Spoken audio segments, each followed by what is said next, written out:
Hello viewers, আমার চ্যানেলে আপনাদেরকে স্বাগতম। ভিউয়ার্স, আজ আমি আপনাদের মোটরসাইকেল চলাচলের নতুন নীতিমালা নিয়ে একটি আলোচনা করব। আর সেটি হচ্ছে মোটরসাইকেল চলাচলে নতুন নীতিমালা হচ্ছে। এটি আগেও হয়েছিল, এটা নিয়ে অনেক বাইকাররা অনেক আলোচনাও করেছিল, যেটা মোটরসাইকেলের গতি নিয়ন্ত্রণে আসছে নতুন নীতিমালা 2023 সালের 21 ফেব্রুয়ারিতে সেটা প্রচার করা হয়েছিল এবং তখন অনেক কথাবার্তা হয়েছিল।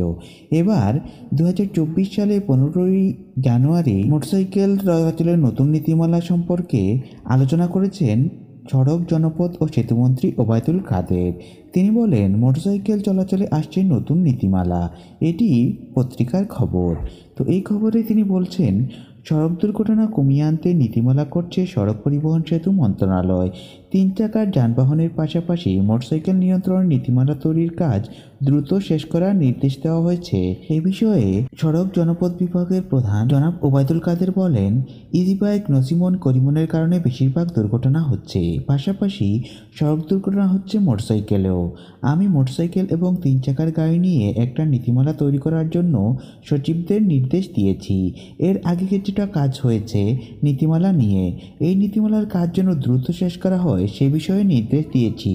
তবে এতে করে বোঝা যায় যে ওবায়দুল কাদের সাহেব যে নীতিমালা প্রণয়নের কথা বলছেন সেটি বাস্তবায়ন খুব শিগগিরই হবে। ওবায়দুল কাদের আলো বলেন, নীতিমালা কার্যকর করতে হবে। এছাড়া বিশ্বব্যাংক রোড সেফটির উপরে একটি প্রকল্প বাস্তবায়ন করছে। আমি আশা করি এই দুটি কাজ হয়ে গেলে দুর্ঘটনা অনেক কমে আসবে।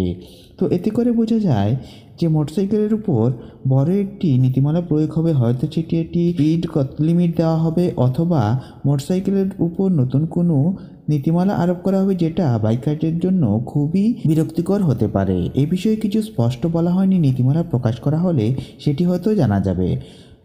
তবে এটি নিশ্চিত যে বাইকারদের জন্য দ্রুত গতি সম্পর্কে গতি কমানোর অথবা একটা স্পিড লিমিট দিয়ে যেতে হতে পারে। সেটা 50-এ চালাতে হবে, 30-এ চালাতে হবে, পার কিলোমিটার পার আওয়ার এরকম, অথবা আরও অনেক এর সাথে নীতিমালা যুক্ত হতে পারে। এ বিষয়ে কোনো ধারণা দেওয়া হয়নি। তো এই ছিল আজকে আমার মোটরসাইকেল বিষয়ে নতুন নীতিমালার আপডেট। সামনেই আমি আরও বিস্তারিত জানাবো।